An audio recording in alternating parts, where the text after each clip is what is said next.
ahorita? A nadie, todos tenemos. Extremadamente todos tenemos. Eso es en su casa hay ahorita de la tubería.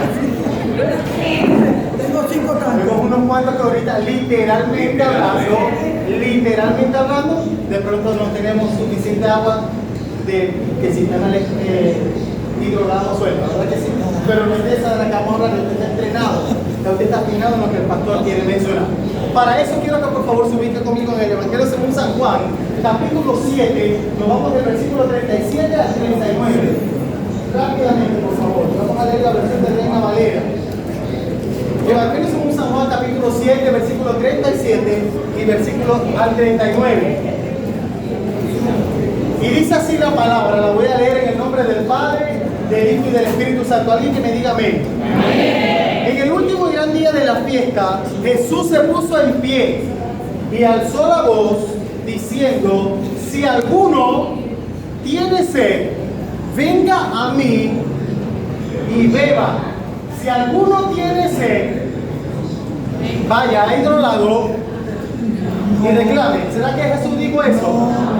Si alguno tiene sed, venga a mí y beba.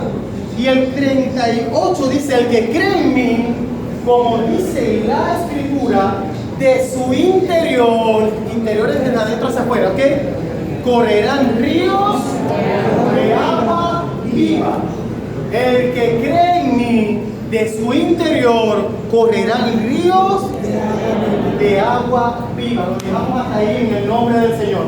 Famosa la cita, ¿sí o no? ¿Cuántos la han escuchado? Hoy le vamos a traer una realidad actual que es necesario que usted la abrace y que usted la internalice. Cuando falta el agua. ¿Por qué he decidido darle este título a este tema? Por una historia que vamos a desarrollar, que yo creo que la gran mayoría no conoce. Son de esas historias que son perlas escondidas en la Escritura, pero que nos dejan enseñanzas tremendas. Y hoy es de eso que vamos a hablar. Hoy voy a tratar de ilustrarla de la mejor manera, de la manera más pedagógica posible, para que usted pueda entender esa historia, porque hay nombres de reyes, hay nombres de ciudades. Usted sabe que aquellos nombres no eran muy comunes. Pero este tema del agua es un tema que hoy por hoy, si hablamos en sentido literal, el agua todos sabemos que es vital, ¿verdad que sí? Y cuando falta el agua, la casa pareciera colapsar. ¿Qué pasa en una casa cuando no hay agua? Me voy a ir más a los extremos. ¿Qué pasa en un apartamento que es cerrado, que no tiene patio ni frente, cuando no hay agua? ¿Qué pasa cuando se acaba el agua? Y tienes 3 niños como yo, que tengo 3 niños pequeños. Imagínese usted, gracias a Dios no me ha pasado nunca y espero que no me pase nunca, pero que no haya agua en mi apartamento. Y Aarón me diga: papi, necesito ir al baño en este momento porque tengo una necesidad fisiológica. Y usted me entiende de lo que yo estoy hablando. O sea, uno, o sea, dos. ¿Cómo yo le digo a Aarón: no puedes ir al baño? Porque es que no hay agua y el apartamento es cerrado y después el olor se va a concentrar. No puedo decirle, tengo que dejar que haga su necesidad. Y después el más chiquito también, y después quizá la más grande, y después hasta mi persona y mi esposa. ¿Cómo cree usted que va a estar el olor de mi apartamento cuando llegue usted a tocar la puerta para visitarme? Dice Sara por acá, putrefacto. ¿Por qué? Porque no hay agua. Quiere decir que cuando no hay agua, comienzan a surgir olores que no son gratos ni que son fragantes. ¿Qué más pasa cuando no hay agua? A ver, ayúdenme. ¿Qué más puede pasar cuando no hay agua? Dice el hermano Jorge: si en la casa no se puede cocinar. ¡Ay, Dios mío! Desesperación absoluta y colapso mental. Porque cuando no hay agua, más rápido usted siente que la garganta se le está secando. Y se desespera. Comenzamos a tener sed. Y mire, un olor. Dice mi esposa, pero imagínese usted, escuche bien, tener el mal olor, tener la garganta seca, y dice mi esposa: no, corten, suspendan el servicio eléctrico por 6 horas. Imagínense que nos lo suspendan de 11 de la mañana a 5 de la tarde y estamos en modo pandemia donde nadie puede salir de la casa. Sería un caos total. Sería un caos total. El agua es vital. De hecho, biológicamente, gran parte de lo que se concentra dentro de tu organismo, ¿sabe qué es? Es agua. porque hay un propósito especial. Y el mismo Jesús se compara con esa agua. El que tenga sed, venga a mí y yo le daré, ¿verdad? Y después si el que cree en mí, de su interior, o sea, desde adentro hacia afuera, correrá el río de agua viva. ¿Saben? En el año 2015, 2016, 2017, los venezolanos que no nos fuimos de Venezuela, que estuvimos acá, me van a entender lo que yo voy a hablar a continuación. Yo soy detallista con la fecha. Si a mí me preguntaran, yo nací en 1984, ¿cuál ha sido el periodo más difícil de mi vida? Ya separando aparte quizás un duelo familiar, cosas, porque hablando de manera colectiva, como nación. El momento más duro para mí de los venezolanos fue el 2015, 2016, 2017 y parte del 2018. Los que estuvieron acá saben a qué me refiero. Fue un periodo en el que había yuca amarga. Fue un periodo en el que no existía por ningún lugar lo que conocemos nosotros como la famosa harina pan, sino que eran unas masas que decían que les iban a atacar. No sé si era cierto o no, pero la gente consumía unas masas que cuando te la comías al rato estabas en el baño metido. Yo vivía en el municipio de San Francisco, en la urbanización El Soler. Para aquel entonces, los cortes eléctricos eran violentos. Y aquel que conoce El Soler sabrá que yo no sé por qué, pero no he conocido un territorio donde la temperatura sea más alta que en El Soler. ¿Ya? Usted entra en una casa al Soler, yo lo reto, entra en una casa al Soler, donde no haya aire acondicionado para que sepa lo que huele. Son casas que están vaciadas, no tienen bloques, son vaciadas por completo y las temperaturas son muy altas en todo momento, a toda hora, mañana, tarde, noche. Pero adicional a todo esto que le estoy contando, todo lo que estaba pasando, en aquel entonces no habían cauchos, recuerdo, para los vehículos y no había gasolina. Y mi esposa y yo estábamos pastoreando acá en esta casa. Y en el carrito que teníamos en aquel entonces montábamos toda la ropa del día, la guindábamos en el carro, en la parte de atrás, y salíamos del Soler para estar por acá, por Maracaibo, todo el día haciendo las diligencias, el trabajo bajo dependencia en el que trabajábamos y poder venir a cumplir en la obra del Señor.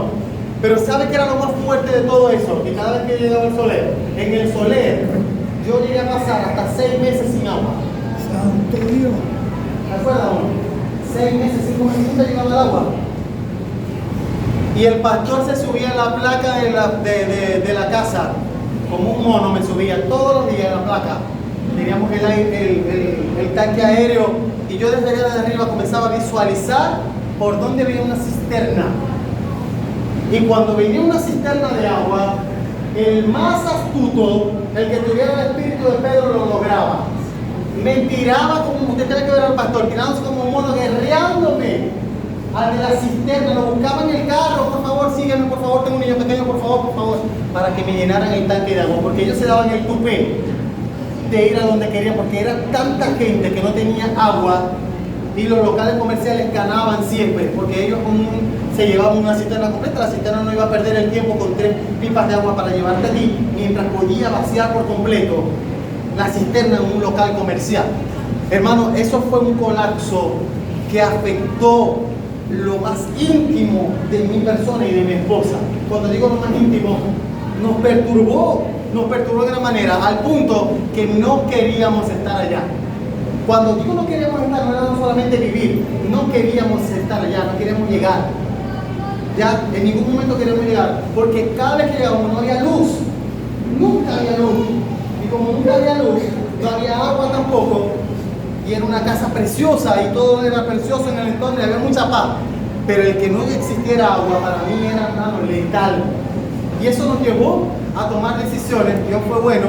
Y hoy por hoy, cuando estamos más cerca y ya no tenemos ese problema, porque en el edificio que estamos, gracias a Dios, hemos sido bendecidos. La hermana Yasmin, mi suegra que está acá, que vive en mi edificio, sabe que es una bendición ese edificio con el agua. ¿Ok? Pero sí sé que gente actualmente tiene una realidad distinta. Y yo no vine a dar una charla de hidroagua acá. De nada, de ninguna manera. Solamente quiero que entre conmigo y profundice. Fui testigo de muchos hermanos en Cristo. De hecho, un gran amigo mío que hace poco estuvo acá en un martes de experiencia, por ahí debe estar sentado, él contaba y él testificaba del proceso también que vivió esos mismos años que está hablando el pastor. Mientras yo lo vivía en el Soler, él lo vivía aquí. Y él me decía, mi amigo, ¿tú crees que es fácil lo que me toca hacer? agarrar una carretilla e ir por allá cerca de una cañada, esperar que me den un chorrito de agua para llenar las pimpinas e ir hasta mi casa. Y él un día me dijo, duré todo el día desde la mañana hasta la noche para poder llenar una pipa, haciendo viaje y viaje y viaje. Él lo contaba acá como testimonio y yo lo escuchaba. Pero ¿sabe por qué lo hacía? Porque él, como protector de su casa, como proveedor, era necesario que en su casa existiera agua. Y todo lo que estamos acá, escúchame bien, nuestra casa debe estar abastecida de agua, porque Jesús dijo que el que tenga sed, pídala o venga a Él y Él le dará. ¿Ya?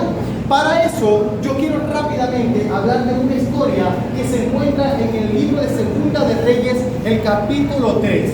Y quiero que presten atención porque yo no lo voy a leer, yo lo voy a contar con mis palabras, porque si lo leo algunos no lo van a entender, si lo leo algunos se van a fatigar, porque hay nombres raros, hay nombres extraños.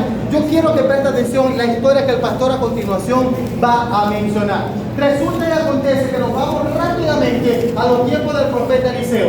¿Cuántos han escuchado del profeta Eliseo? Amén. ¿Ah? Amén. El profeta Eliseo, ¿han escuchado de él? Amén, sí, Señor. ¿Sí lo han escuchado? Amén. ¿Fue el sucesor de quién? El sucesor del profeta Elías, Eliseo.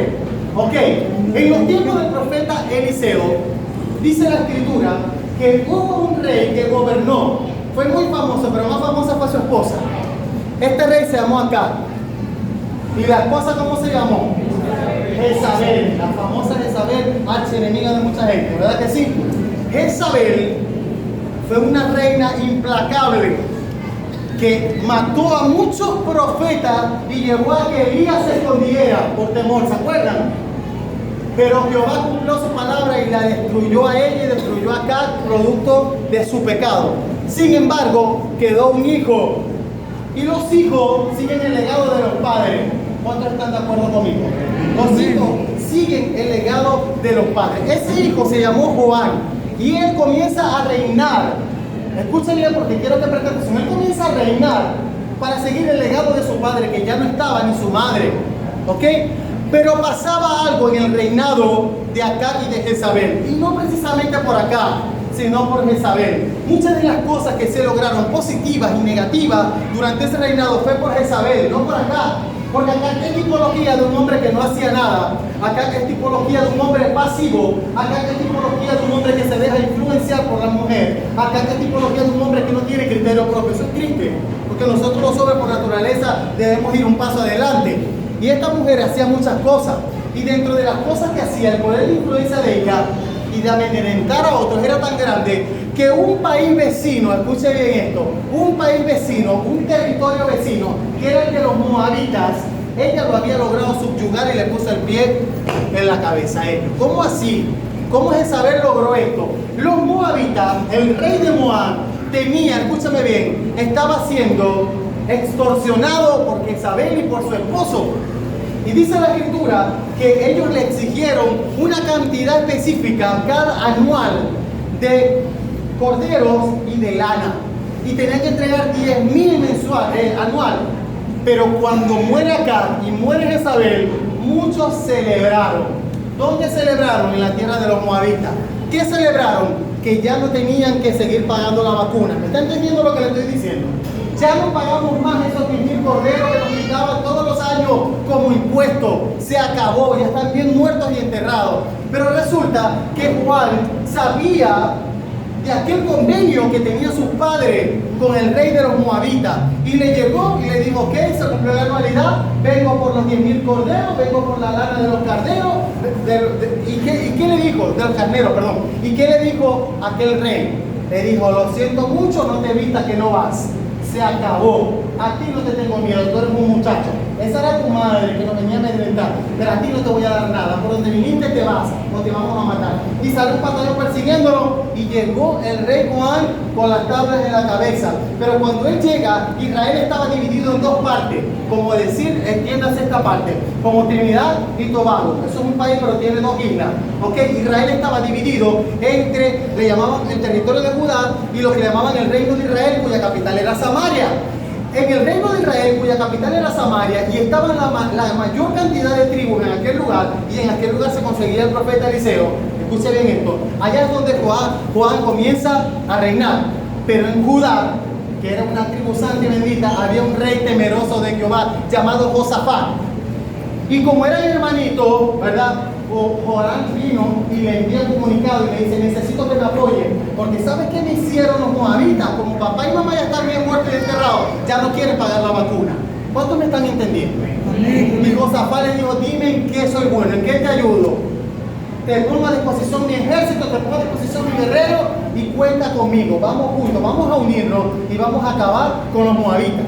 Pero viene y este rey Joán le dice al rey Josafat, le dice: pero hay un pequeño detalle, que es que para poder llegar al territorio de los moabitas, obligado, necesitamos pasar por el territorio de los edomitas. Entonces le dice a Josafat: hablemos con el rey de Edom, hagamos una alianza entre los tres, un triarmónico poderoso, y los tres vamos a ir contra los amonitas y vamos a acabar con todo. Sí va, hicieron el convenio. El rey de los edomitas le dijo: yo me anoto con ustedes, pero quiero, por decirles algo, quiero que me den 5,000 corderos a mí. Bueno, listo, venga, vamos a llegar, vamos a saquear y nos vamos a traer todo el botín. Y se fueron. Y aquí es donde entra la palabra en acción. Se preparan para ir a la batalla, pero el momento de prepararse para ir a la batalla, quizás llevaron sus caballos, quizás llevaron sus camellos, las armaduras, lo que ellos normalmente utilizaban para ir a una guerra, y llevaron agua, Sara, pero no estimaron la cantidad de agua que iban a llevar. Y resulta que para llegar al territorio de los moabitas había que pasar por el desierto de Edom. Y usted sabe que desierto es sinónimo de ¿qué? De sequía. ¿Ah? Imagínese usted a las 12 del día en los médanos de cobro. Dice la escritura que duraron 7 días de camino en el desierto. Y al 7º día, Adriana, se acabó el agua. Al 7º día el agua se acabó. Y al acabarse el agua, comienza el colapso. Comenzó más de uno a pegársele la lengua al paladar. Comenzó más de uno a sentir mucha sed. Mucha sed. Imagínese usted, creo que no existiera en aquel tiempo eso, pero si en aquel tiempo las patologías que hoy vemos, que son la hipertensión, la diabetes, existieran, esa gente hubiese muerto automáticamente allá, desde el desierto, que necesitan estar hidratados. Y ellos se desesperan porque no tienen agua. Y dice uno de estos 3 reyes, que es el hijo, obvio, es el hijo de Jezabel, y como tiene la simiente de su madre de negatividad, él fue el primero que dijo: vinimos a atacar prácticamente por un impulso, porque Jehová nos envió para morir y entregarnos en manos de los moabitas. Y le dice a Josafat: ya va, no te apresures a hablar, ya va. ¿Será que por acá hay un profeta de Dios? ¿Será que tenemos cerca un profeta de Dios que pueda darnos palabra y dirección? Porque dice la escritura que sin profecía el pueblo se desenfrena. Y le dijeron: bueno, por ahí hay uno que es el sucesor de Elías y se llama Eliseo. Bueno, búsquelo. Y cuando llega el profeta Eliseo, que ve a Juan, el hijo de Jezabel y del hijo de acá, le dice: ¿qué es lo que tú quieres conmigo? Tú no tienes que ver nada conmigo y no me preguntes nada, le dice el profeta. Era hijo de aquella mujer que mató a muchos profetas de Jehová. Era el hijo de aquella mujer que le hizo tanto daño al mismo pueblo de Dios, que levantó altares a Baal. Y por eso el profeta Eliseo no le tenía buena estima. Y le dice: si no fuese porque Josafat está aquí, al cual respeto y honro, ni te miraría la cara, te daré la espalda y te dejo aquí solo. Sin embargo, yo no voy a hablar, dice el profeta Eliseo, si no buscan primero un tañedor, si no buscan primero un músico, si no buscan primero un adorador. Eso fue lo que dijo Eliseo. Mandó a que buscaran uno que adorara en espíritu y verdad, uno que tocara instrumentos, y lo buscaron. Miren el poder que tiene la alabanza para abrir camino. Y cuando aquel hombre comenzó a tocar el instrumento, que probablemente pudo haber sido una lira o un arpa, que era lo que más se tocaba en aquel tiempo, ¿verdad? El Espíritu de Jehová reposa sobre el profeta Eliseo. Ahora, ¿usted sabe por qué ellos estaban llamando al profeta Eliseo? Porque tenían sed. ¿Usted sabe por qué ellos estaban llamando al profeta Eliseo? Porque tenían miedo, porque dijeron: vamos a morir de sed, nos vamos a deshidratar en este lugar. Y llamaron a Eliseo porque sabían que él tenía la doble porción de Elías, y Elías le llamaban el profeta de fuego. Y Elías oraba y caía fuego del cielo. Ahora no le estaban pidiendo a Eliseo que orara para que cayera fuego. Ahora le estaban pidiendo a Eliseo agua, lluvia, arroyo, manantiales, cataratas. Y el profeta Eliseo, el Espíritu de Jehová viene sobre él y le emite una palabra, y es la que yo quiero darle hoy a la iglesia de Manuel Central. La palabra que Eliseo les da a ellos es la siguiente, es una orden de parte de Jehová. ¿Qué esperaban ellos? Ayúdenme, ¿qué estaban esperando ellos? Digan conmigo, agua. Tenían 7 días caminando. ¿Estaban cansados, sí o no? Sí, muchísimo. Ahora el profeta Eliseo les dice, así dice Jehová: comiencen a cavar, hagan zanjas, hagan estanques, en pocas palabras, hagan un hueco, hagan muchos hoyos. Y para hacer un hoyo en este tiempo presente, ¿verdad? Si lo hacemos artesanal, necesitamos pico, pala, palines. Imagínese usted cómo recibieron ellos la noticia. 7 días se acabó el agua, tenemos la lengua pegada al paladar y me quieren entregar una pala para que yo comience a hacer un hueco. Los hombres que estamos acá, que no estamos acostumbrados a la albañilería, como yo, sabrán que eso no es un trabajo fácil. Y mi admiración y mi respeto para los que trabajan en la albañilería. ¿Ok? No es un trabajo fácil. Quizá usted dirá, bueno, pastor, vamos a hacer ese hueco para hacer esa base de la iglesia, porque ya lo hemos hecho. Los caballeros acá lo hemos hecho. Y ya la última vez que nos tocó hacer algo, varios de los caballeros me dijeron, pastor, yo estoy dispuesto a soltar tanto para que contratemos a alguna gente. ¿Te acuerdas, Naudi? Dijimos, ponemos entre todos. Y varios estuvimos de acuerdo. Roberto, Naudi y yo dijimos, yo pongo el dinero, pero que vengan otros y hagan ese hueco. Porque de pronto no tenemos la misma habilidad ni la misma fuerza, y eso es un trabajo que requiere, miren, mucha entrega. Y ahora estos hombres están molestos, no estaban contentos. O sea, esa es la respuesta que nos están dando. O sea, tú me estás diciendo, no hay agua, 7 días acá dando vueltas, las piernas no nos dan para más, tenemos los pies hinchados, inflamados, y me están mandando a que me ponga a echar pico y pala. Y no solamente me están mandando a que eche pico y pala, sino que yo estoy viendo para el cielo y la pepa de sol que hay es más fuerte que la del estado sur y la tierra solamada. Mis ojos están viendo lo contrario a lo que tú estás diciendo. Nosotros lo que queremos es agua, porque el agua se acabó. Y el profeta Eliseo le dice, pues no le queda de otra, comiencen a hacer, agarren su pico y su pala y comiencen a hacer hoyo. Porque la fe es la certeza de lo que se espera y la convicción de lo que no veo. Si ustedes quieren que Jehová les envíe agua, ustedes van a tener que valorar el agua que salta para vida eterna, lo que le estaba diciendo él. Jehová no va a enviar un agua para ustedes de lluvia para que dure 1 hora lloviendo y después ¿qué va a pasar? Jehová los está llamando para que sean diligentes como aquellas vírgenes que tenían suficiente aceite para el camino. Y Jehová les estaba diciendo, hagan zanjas grandes, hagan pozos para que esos pozos se llenen de agua y ustedes puedan darle agua a sus camellos, ustedes puedan darle agua a sus corderos y pueden tener incluso ustedes también. Pero ellos no lo entendían. ¿Por qué no lo entendían? Porque el hombre en su naturaleza quiere todo así, miren. El hombre dice ver para creer. El ser humano todo es ver para creer. El profeta Eliseo le dijo, aunque ustedes no vean viento, aunque ustedes no vean lluvia, vendrá el agua del cielo. Y sabe, cuando Dios entrega algo, entrega más de lo que nosotros pedimos. Él nos sorprende. Gloria a Dios.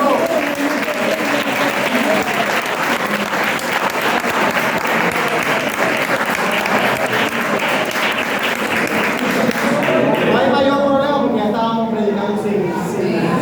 Pero les prometo que voy a ser breve, se los prometo, ya voy a adelantar. Sorprendió. Ahora más que nunca voy a ser breve. Ahora, estos hombres, ¿verdad? Con sus ojos físicos están viendo lo contrario a lo que le están diciendo. Mientras el profeta Eliseo decía, veo la lluvia del cielo caer, había más de uno que con el codo le decía al otro, eso es mentira. Había más de uno que le decía al otro, yo no voy a agarrar esa pala.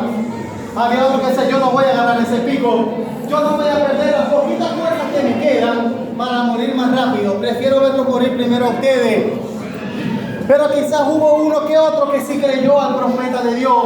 Como siempre hay un hombre, una mujer valiente que se levanta y le grita al Padre sin ver, como hizo mi hermana Mildred ayer. Mi hermana hermana Mildred ayer le creyó al padre y cuando nosotros hablábamos con ella agarró su pico, su pala y me dijo, pastor, yo mañana voy a seguir edificando, yo mañana voy a estar en la casa de Jehová, pase lo que pase. Eso lo hace un hombre y una mujer que le cree a Dios con fe ciega. ¿Ok? Ahora, me adelanto la historia para ir terminando. ¿Qué pasó? ¿Qué dice la historia? ¿Qué pasó? ¿Llovió o no llovió? ¿Ah? ¿Y qué pasó entonces? Si no llovió. Sí llovió, se llenaron los estanques. Dice la palabra que los estanques se llenaron de agua. Escucha bien esto. Y no solamente se llenaron de agua, sino que los amonitas comienzan a observar un fenómeno que no sé qué nombre se le puede dar astronómicamente. Se dice que los amonitas comienzan a observar el agua que viene desde el territorio donde estaba Israel en su campamento. Viene un agua bajando. ¿Y sabe qué color era el agua que ellos veían? Roja. Veían un agua roja que descendía, pero el agua no era roja, era agua. Pero ellos la veían roja. Y hay una versión de traducción del lenguaje actual que dice que la veían roja porque el reflejo del sol ocasionaba que el agua se viera de color rojo. Y al ver el agua de color rojo, ¿qué cree usted que pasó con los amonitas? Comenzaron a celebrar. Ellos pensaban, los amonitas pensaban lo siguiente. Dijeron, como eran tres reinos que venían en contra de nosotros, no llegaron a ningún acuerdo y estamos seguros que se mataron entre sí.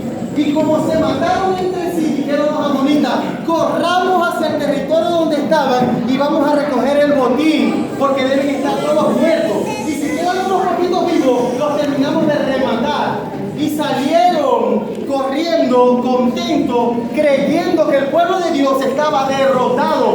Pero había una palabra gravitando, había una promesa a través del profeta Eliseo que no solamente había de llegar agua a sus vidas, sino que les daría la victoria total sobre aquel territorio. ¿Y sabe qué pasó? Cuando llegaron al territorio, corriendo desesperados a tomar el botín, se consiguieron frente a frente, face to face, cara a cara, nada más y nada menos que a los tres reyes alineados con su ejército. Y cuando los amonitas vieron aquello, se dieron cuenta que se habían confundido. ¿Quién los confundió? ¿Quién los confundió? Allá lo dijeron.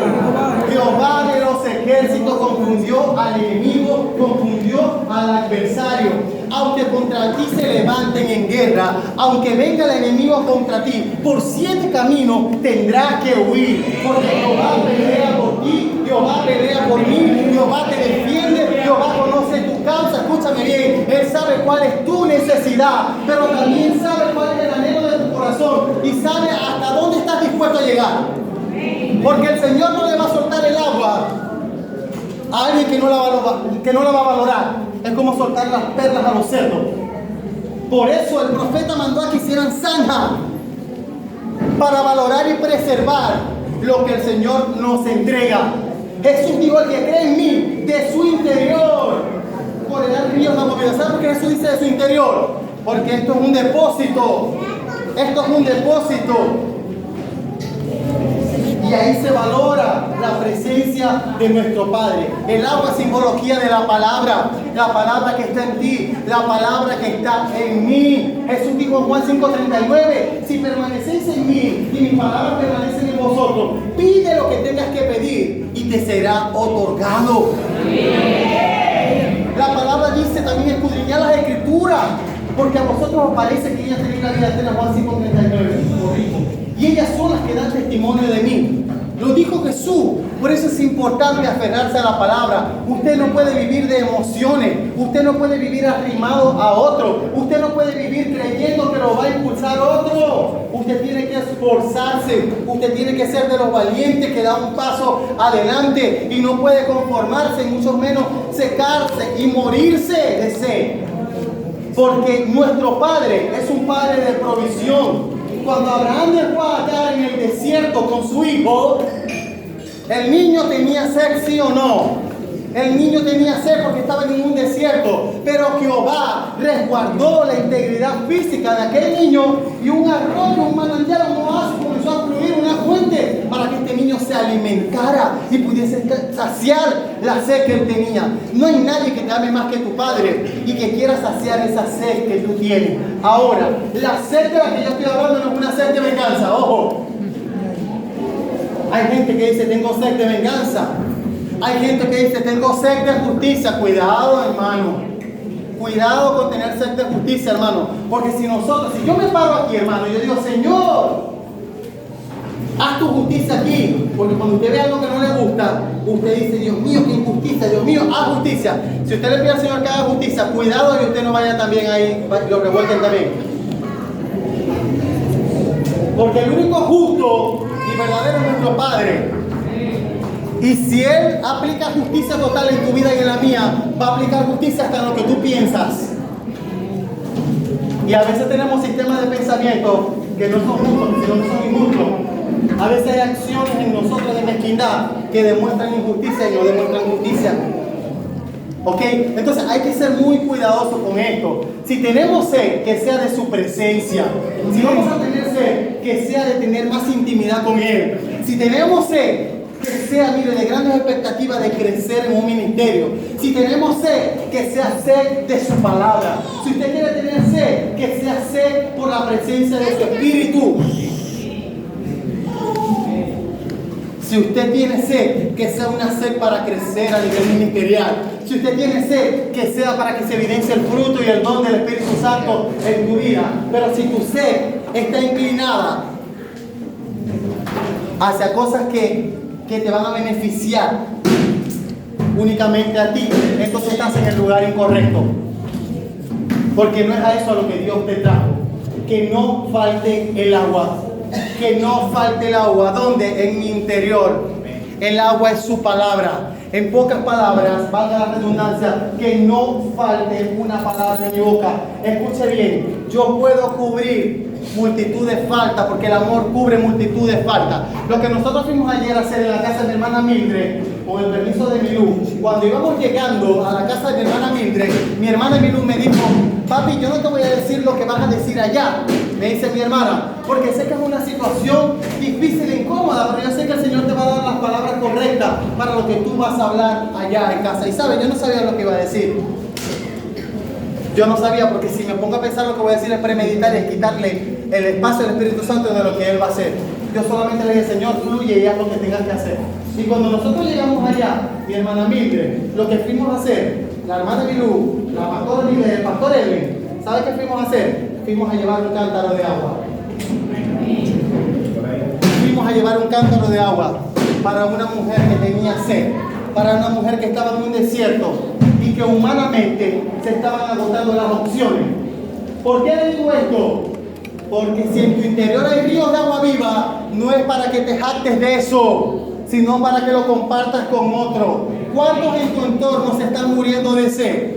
¿Cuántos matrimonios en tu entorno se están muriendo de sed? ¿Cuántas personas alrededor de ti, escúchame bien, están deshidratadas por la ausencia de Dios en su vida? ¿Cuántos compañeros de trabajo están deshidratados y en su lenguaje, cuando tú las escuchas hablar, te das cuenta que lo único que hablan es pecado, que lo único que hablan es resentimiento, que lo único que hablan es odio? ¿Qué estás llevando a ese lugar? ¿Será que estás sacando un cántaro así como la mujer samaritana sacó agua para darle al Rey de Reyes y Señor de Señores? ¿O será que tú solamente quieres agua para ti? ¿Quieres agua únicamente para ti? Y no quieres compartir el agua con otro. Hubo una mujer en las Escrituras que compartió el agua con los camellos del patriarca Isaac. Fue Rebeca, una pastora de ovejas, dice la Escritura. Pastoreaba ovejas y cuando vio la necesidad que había de cubrir, la cubrió, porque eso es lo que hace un hijo de Dios. Un hijo de Dios cubre una necesidad. Y ella le dio agua a los camellos y fue la confirmación de que esa era el vientre que Dios había escogido para que naciera Israel.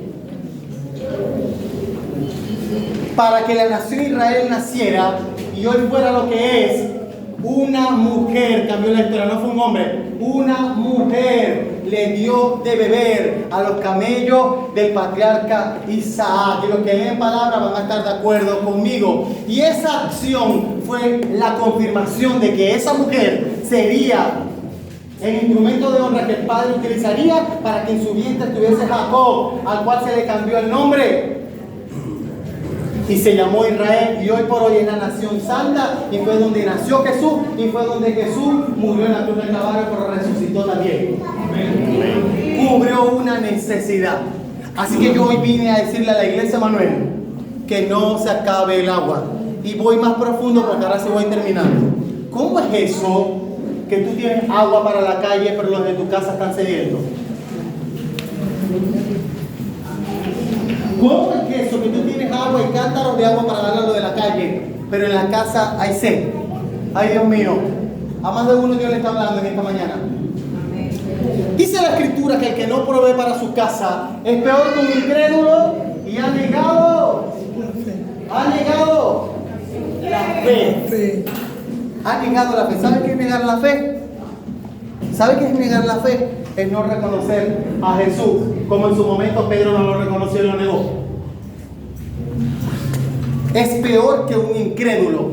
Y cuando la palabra lo compara con un incrédulo, es que el que es incrédulo sin fe es imposible agradar a Dios. Miren, no es que es casi imposible. El incrédulo no hay manera que agrade a Dios. Y cuando yo tengo cántaros de agua para la calle, pero en mi casa se están muriendo de sed, yo estoy dejando mucho que decir. Mi vida está quedando, escúchame bien, como simplemente un papel teatral. Carece de autenticidad. Tu ministerio más grande no es aquí en la iglesia Manuel. Tu ministerio más grande es tu familia. El día que Cristo venga, antes de preguntarme por Emanuel, a mí me va a preguntar por Oni, por Belén, por Aarón y por Aquel. Y usted viene después. ¿Usted sabía eso? Igual va a pasar contigo. Tu matrimonio es lo primero. Por eso yo soy un pastor con mente muy abierta. Y si como pastor tengo que irme con mi familia y pasarme unas vacaciones de 10, 15 días, pastor, pero el domingo es servicio. Mi servicio lo hago con los míos. Porque mi ministerio es mi familia. Y la iglesia no son las cuatro paredes. La iglesia es usted y yo, donde quiera que estemos. ¿Ok? Pero estamos llamados para que no falte el agua. Para que no falte el agua en mí. Y si yo tengo agua en mí, yo puedo impulsar a otros para que también tengan. Yo puedo darle agua y puedo enseñarlo a cómo se obtiene el agua. Hay muchas personas que están en amargura porque no saben dónde están las fuentes, dónde están los arroyos. Hay gente que está en un desierto como estaban estos tres reyes. Hay mucha gente que hoy está amargada en un desierto y está dando más vueltas que el pueblo de Israel, que dio 40 años de vuelta. ¿Y sabes qué pasa? Entre más días pasan, cuando estás en un desierto, te amargas. Cuando la gente está en un desierto, se amarga. Cuando la gente está en un desierto, le cuesta creerle a Dios. Que tú le digas a una persona en un desierto, Dios te va a prosperar, Dios te va a bendecir, no te lo va a creer fácilmente. No te lo va a creer porque las circunstancias lo abarrotan. No te acostumbres a estar en un desierto. El desierto es transitorio. Y hay garantía de que aunque estemos en un desierto, no va a faltar el agua que salta para vida eterna. Amén, pónganse de pie porque yo sé que la temperatura está fuerte. Y quiero seguir con este tema la próxima semana. Pero es importante, por favor, es importante que no falte el agua en mí. Diga, en mí. Deje de estar viendo el tanque del hermano que tiene al lado, ni el cilindro, ni la pipa. Eso no es un problema si el hermano está sin agua o no. Ocúpese primero del agua que usted necesita para que usted pueda compartir con el que no tiene. Estoy hablando espiritualmente. ¿Sí me entiende lo que estoy diciendo? No le estoy diciendo que va a ver el tanque de agua de los hermanos. A eso no me refiero. Me estoy refiriendo a un ámbito espiritual. Amén. Yo hoy, en esta mañana, quiero orar por todos los que estamos presentes. Quiero orar por los que hemos estado experimentando una sequía espiritual, una sequía que te ha llevado a estar áspero, que no te pueden decir nada porque explotas a la primera. Eso es un síntoma de que se acabó el agua. Y necesitas rápidamente que fluya desde tu interior el río de agua viva del Señor. Así que quiero orar por esas personas antes de terminar. Amén.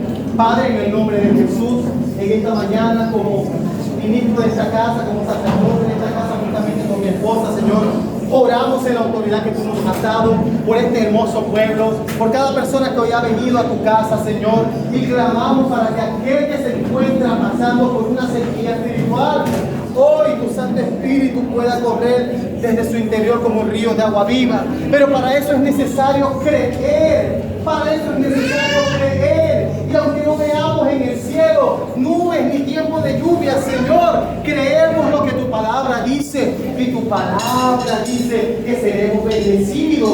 Tu palabra dice que somos más que vencedores. Tu palabra dice que yo todo lo puedo en Cristo porque Él me fortalece. Tu palabra me dice que aunque vengan muchas aflicciones a mi vida, de todas aquellas Jehová me va a librar, Señor. Por eso hoy me presento ante ti juntamente con este pueblo y te pido perdón, Señor, si no he surtido de agua mi hogar. Dígale, te pido perdón, Señor, si no he surtido de agua mi hogar, Señor. Te pido perdón si he sido oscuridad para mi casa y si he sido luz para la calle, Padre. Desde hoy la historia va a cambiar. Desde hoy me comprometo delante de ti. Dígale, a ser un mejor esposo. Dígale, me comprometo a ser una mejor esposa. Me comprometo a ser un hijo obediente. Me comprometo a ser un mejor compañero de trabajo. Me comprometo a ser un mejor trabajador y servidor en la obra del Señor. Padre, perfecciona tu buena obra que has comenzado en nuestra vida y que por favor, Señor, no nos falte esa agua que salta para vida eterna, Señor. Así como le dijiste a la mujer samaritana que si ella tomaba agua de esa agua nunca más tendría sed, Señor. Así nosotros hoy tomamos de esa agua para nunca más, Señor, tener sed, sino que tu palabra nos inunde por completo. En el nombre que es sobre todo nombre, renunciamos a lo que no es tuyo. Renunciamos, Señor, a lo que conflicta tu espíritu. Renunciamos a lo torcido. Renunciamos a la iniquidad. Renunciamos a lo que no está bien. En el nombre de Jesús. Y somos cubiertos con la preciosa sangre del Cordero de Dios. La iglesia dice: amén.